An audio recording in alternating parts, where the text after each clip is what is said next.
तो कुछ इस तरीके से बेटा ये जो सुक्रेज एंजाइम होता है, जो छोटी आंत से निकलने वाले इस आंतीय रस में, इस इंटेस्टाइनल जूस में बनता है बेटा कौन? सुक्रेज एंजाइम, जो कि भैया सुक्रोज शुगर जो होती है, जो आपको गुड़ से, चीनी से, शहद से और गन्ना से प्राप्त हुई है, इस सुक्रोज शुगर को ये जो सुक्रेज एंजाइम होता है ये ग्लूकोज प्लस फ्रक्टोज में तोड़ने का कार्य है। नमस्कार साथियों, एक बार फिर से स्वागत है आपका अपना यूट्यूब चैनल साइंस गुरु रवि में।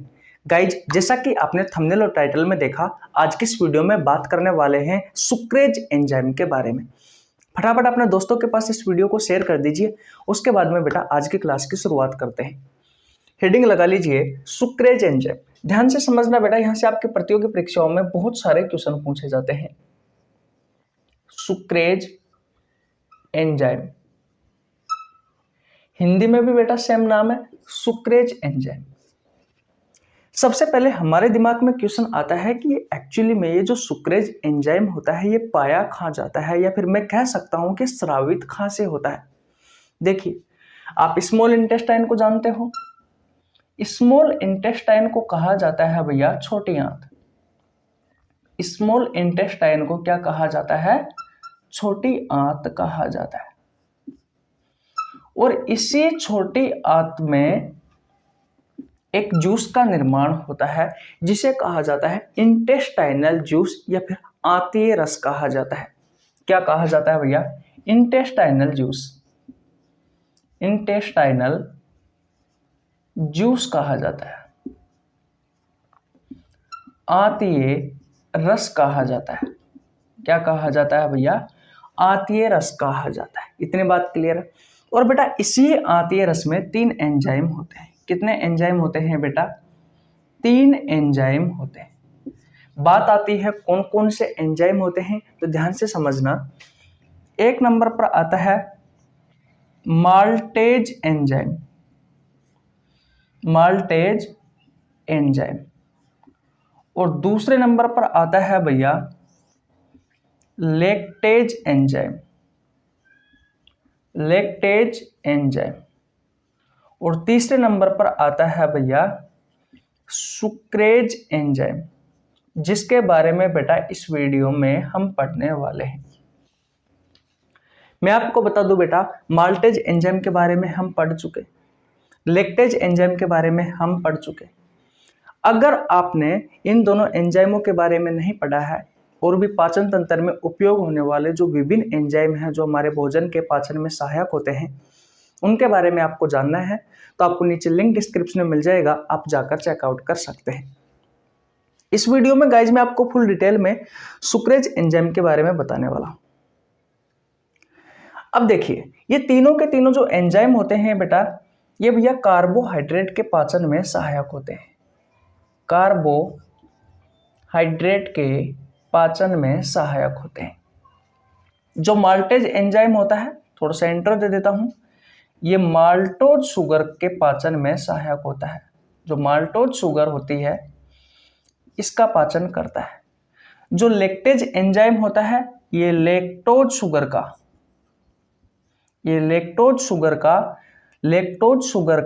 पाचन करता है। जो सुक्रेज एंजाइम होता है ये भैया सुक्रोज जो शर्करा होती है उस सुक्रोज शर्करा का पाचन करता है। और आप सभी को पता है माल्टोज शुगर, लैक्टोज शुगर और सुक्रोज शुगर है, ये भैया कार्बोहाइड्रेट है, तीनों के तीनों ही। और इन तीनों के पाचन में कौन सहायक होते हैं? माल्टेज एंजाइम, लैक्टेज एंजाइम और सुक्रेज एंजाइम। जो माल्टेज एंजाइम होता है वो माल्टोज शुगर को तोड़ता है। जो लैक्टेज एंजाइम होता है ये लैक्टोज शुगर को तोड़ता है। जो सुक्रेज एंजाइम होता है वो सुक्रोज शुगर को तोड़ता है। बात आती है कि ये माल्टोज शुगर होती है, ये हमें किससे प्राप्त होती है? बेटा अगर आपने बादाम खाई, अगर आपने मूंगफली खाई, तो बेटा आपको इनसे मिलेगी माल्टोज शुगर। अगर आप दूध पीते हो तो बेटा दूध में पाई जाती है लैक्टोज शुगर। अगर आपसे क्वेश्चन पूछा जाए कि कौन सी शर्करा दूध में पाई जाती है, तो आप क्या बताओगे? लैक्टोज शुगर या लैक्टोज शर्करा। अगर आपसे क्वेश्चन पूछा जाए कि दूध में कौन सी प्रोटीन होती है, तो आप क्या बताओगे? केसिन प्रोटीन होती है। इतनी बात क्लियर है। अगर आपने बेटा गुड़ खाया, चीनी खाई, गन्ना खाया, शहद खाया, तो बेटा इनमें भरपूर मात्रा में होती है सुक्रोज शुगर। और इस सुक्रोज शुगर के पाचन में कौन हेल्प करता है? सुक्रेज एंजाइम करता है। गाइज किस तरीके से ये माल्टेज एंजाइम माल्टोज शुगर को तोड़ता है, किस तरीके से लेक्टेज एंजाइम लेक्टोज शुगर को तोड़ता है, अगर आपको ये जानना है तो नीचे लिंक डिस्क्रिप्शन में मिल जाएगा, आप जाकर चेकआउट कर लेना, वीडियो देख लेना। ठीक है भैया, इस वीडियो में हम सुक्रेज एंजाइम के बारे में बताने वाले हैं जो कि सुक्रोज शर्करा के पाचन में हेल्प करता है। सबसे पहले मुझे बताओ ये सारी कहानी आपको समझ में आई या नहीं है? स्क्रीनशॉट ले लीजिए, बहुत अच्छी जानकारी है बेटा, एक साथ ही चीजें आपको देखने को नहीं मिलती है। देखिए हम सुक्रेज एंजाइम के बारे में पढ़ रहे हैं, तो सबसे पहले हमें पता होना जरूरी है कि ये एक्चुअली में ये जो सुक्रेज एंजाइम होता है ये पाया कहाँ जाता है। तो आपकी जो छोटी आंत होती है उस छोटी आंत से एक जूस का निर्माण होता है जिसे इंटेस्टाइनल जूस या आंतीय रस कहा जाता है। और इसी आंतीय रस में बेटा 3 एंजाइम होते हैं, एक होता है माल्टेज एंजाइम, एक होता है लेक्टेज एंजाइम, एक होता है सुक्रेज एंजाइम। जो माल्टेज एंजाइम होता है ये माल्टोज शर्करा के पाचन में हेल्प करता है, जो लेक्टेज एंजाइम होता है ये लेक्टोज शर्करा के पाचन में हेल्प करता है, जो सुक्रेज एंजाइम होता है ये सुक्रोज शर्करा के पाचन में हेल्प करता है। माल्टोज शर्करा आपको बादाम और मूंगफली से प्राप्त होती है, लेक्टोज जो शर्करा होती है ये दूध से प्राप्त होती है, गुड़, चीनी, गन्ना, शहद, इसमें बेटा सुक्रोज शर्करा पाई जाती है। इतनी बात क्लियर है? अब बेटा हम पढ़ने वाले हैं, यहाँ से मैं आपको बताने वाला हूँ सुक्रेज एंजाइम के बारे में। तो इतनी बातें क्लियर है? ओके, तो स्क्रीनशॉट ले लीजिए। गाइज वीडियो में आगे बढ़ने से पहले मैं मेरे बारे में बता देता हूँ। मेरा नाम रवि है, मैं सभी प्रतियोगी परीक्षाओं के लिए बायोलॉजी पढ़ाता हूँ। जो कंटेंट आपको पेड कोर्स में उपलब्ध नहीं होता उससे अच्छा कंटेंट देने की कोशिश करता हूँ।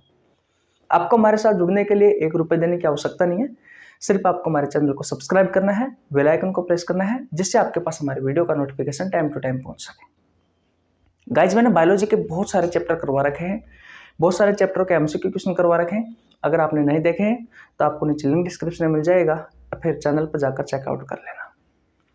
ठीक है बेटा, इतनी बातें क्लियर? यहाँ तक सब चीज़ें समझ में आ गई? ओके, मिटा दो इसको। ओके भैया, अब देखते हैं भैया कि ये जो सुक्रेज एंजाइम होता है ये किस तरीके से सुक्रोज शर्करा का पाचन में हेल्प करता है।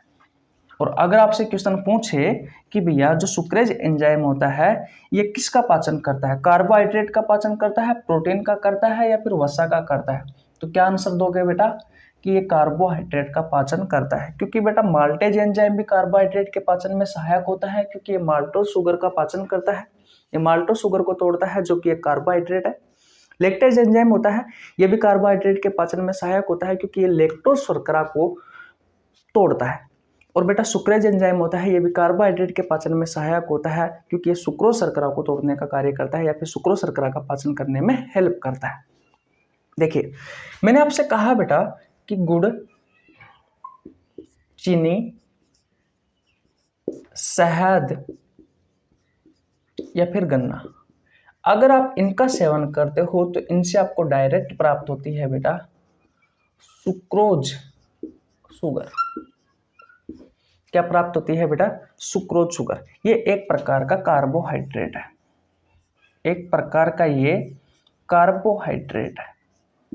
इतनी बात क्लियर है? तो इस सुक्रोज शुगर को बेटा ये जो सुक्रेज एंजाइम होता है, ये जो सुक्रेज एंजाइम होता है जो कि कहाँ पे था? इंटेस्टाइनल जूस में, इंटेस्टाइनल जूस में यानी कि आंतीय रस में था।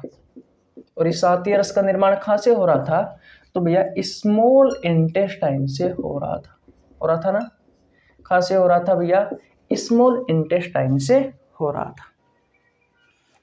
तो इस सुक्रेज एंजाइम ने ये जो सुक्रोज शुगर है बेटा, ये सुक्रेज एंजाइम ने इस सुक्रोज शुगर को किस में तोड़ता है बेटा? ये तोड़ता है भैया ग्लूकोज प्लस फ्रक्टोज में, ग्लूकोज प्लस फ्रक्टोज में तोड़ने का कार्य करता है। आप सभी को पता है बेटा जो ग्लूकोज होता है ये कार्बोहाइड्रेट की सबसे छोटी इकाई होती है। ये कार्बोहाइड्रेट की सबसे छोटी इकाई होती है। इसके बाद में बेटा इसका पाचन नहीं होता, इसके बाद में इसका पाचन नहीं होता। बेटा इसका अवशोषण किया जाता है ब्लड की सहायता से। ये जो ग्लूकोज है बेटा ये हमारे कोशिकाओं के पास पहुंचता है और कोशिकाओं में ही बेटा माइटोकॉन्ड्रिया पाया जाता है। माइटोकॉन्ड्रिया है बेटा, ये माइटोकॉन्ड्रिया एक सेल ऑर्गेनेलिज है, एक कोशिकांग है जो कि कोशिका में ही पाया जाता है और इसी में बेटा कोशिकीय श्वसन की प्रक्रिया होती है। अब कोशिकीय जो श्वसन होता है, जो कोशिकीय श्वसन होता है ये क्या होता है? कोशिकीय श्वसन का मतलब होता है कोशिका में ग्लूकोज को तोड़कर ऊर्जा का निर्माण करना है। क्या कहलाता है? कोशिकीय श्वसन कहलाता है। बेटा जो ग्लूकोज होता है इसका सूत्र होता है C6H12O6। ये ग्लूकोज ब्लड की सहायता से आपकी कोशिकाओं के पास आया और कोशिका के किस भाग में गया? माइटोकॉन्ड्रिया में। और माइटोकॉन्ड्रिया में बेटा कोशिकीय श्वसन की प्रोसेस होती है, यानी कि ग्लूकोज को तोड़कर ऊर्जा का निर्माण किया जाता है। तो ये ग्लूकोज है बेटा, इसे ऑक्सीजन की उपस्थिति में तोड़ा जाता है। कार्बन डाइऑक्साइड, जल और बेटा एटीपी, हमारे शरीर में जो ऊर्जा का निर्माण होता है वो एटीपी के रूप में होता है। इस एटीपी की फुल फॉर्म आपसे अधिकांश आपके एग्जाम में पूछी जाती है। एटीपी की फुल फॉर्म होती है एडेनोसिन ट्राइफॉस्फेट। मैं आपको बहुत बार बता चुका, अब बार बार बताने की आवश्यकता नहीं है। बेटा इसी एटीपी को हमारे शरीर के सेल, टिश्यू, ऑर्गन ग्रहण करते हैं और बेटा इनसे ही हमारे शरीर को एनर्जी मिलती है, हमारे शरीर के अंगों को, ऊतकों को और कोशिकाओं को ऊर्जा मिलती है जिससे वह अपना कार्य करते रहते हैं। तो कुछ इस तरीके से बेटा ये जो सुक्रेज एंजाइम होता है, जो छोटी आंत से निकलने वाले इस आंतीय रस में, इस इंटेस्टाइनल जूस में बनता है बेटा कौन? सुक्रेज एंजाइम, जो कि भैया सुक्रोज शुगर जो होती है, जो आपको गुड़ से, चीनी से, शहद से और गन्ना से प्राप्त हुई है, इस सुक्रोज शुगर को ये जो सुक्रेज एंजाइम होता है ये ग्लूकोज प्लस फ्रक्टोज में तोड़ने का कार्य करता है। और बेटा आप सभी को पता है जो ग्लूकोज होता है ये कार्बोहाइड्रेट की सबसे छोटी इकाई है। इसके बाद में कार्बोहाइड्रेट का पाचन नहीं होता और बेटा इस ग्लूकोज को ब्लड की सहायता से आपकी कोशिकाओं के पास पहुंचाया जाता है और कोशिका के माइटोकॉन्ड्रिया वाले भाग में कोशिकीय श्वसन की प्रोसेस होती है जिसके तहत ग्लूकोज को ऑक्सीजन की उपस्थिति में तोड़ा जाता है और ऊर्जा का निर्माण किया जाता है। और इसी ऊर्जा को हमारे शरीर के सेल, टिश्यू, ऑर्गन्स काम में लेते हैं, ग्रहण करके अपना कार्य करते हैं, जिससे कि भैया हमारे शरीर में भी एनर्जी रहती है। तो बोलो आपको ये चीजें समझ में है? बेटा ठीक इसी तरीके से जिस तरीके से आपने सुक्रेज एंजाइम बिल्कुल आसान भाषा में पढ़ा है, उसी तरीके से बेटा अगर पाचन तंत्र में जो हम एंजाइम पढ़ते हैं, जैसे कि रेनिन एंजाइम है, पेप्सिन एंजाइम है, ट्रिप्सिन है, पेप्सिन है, एमाइलेज है, लाइपेज है, रेनिन एंजाइम है, टाइलिन एमाइलेज एंजाइम है, लाइसोजाइम एंजाइम है, इन सभी एंजाइमों के बारे में बेटा आपको डिटेल में पढ़ना है बिल्कुल आसान भाषा में। तो बेटा आपको नीचे लिंक डिस्क्रिप्शन में मिल जाएगा, उस एक प्लेलिस्ट का लिंक होगा, उस प्लेलिस्ट में बेटा जितने भी एंजाइम हैं जो कि आप पाचन तंत्र में पढ़ते हो और जिनका उपयोग भोजन के पाचन में होता है, उन सभी एंजाइमों के बारे में बेटा मैंने आपको बहुत अच्छे से डिटेल में पढ़ा रखा है। तो जाकर जरूर चेकआउट करो, बहुत अच्छी चीजें हैं बेटा। इतनी बात समझ में आ गई आपको? तो स्क्रीनशॉट ले लीजिए। आज यहीं तक रखते हैं। कैसी लगी आपको वीडियो? अगर वीडियो अच्छी लगी है तो लाइक कर दीजिए, आपके छोटे भाई के लिए एक प्यारा सा कमेंट कर दीजिए। चैनल पर नया है तो चैनल को सब्सक्राइब कर लेना, बेल आइकन को प्रेस कर लेना, जिससे आपके पास हमारी वीडियो का नोटिफिकेशन टाइम टू टाइम पहुंच सके। मिलते हैं गाइज नेक्स्ट वीडियो में, तब तक के लिए जय हिंद, जय भारत, राम राम।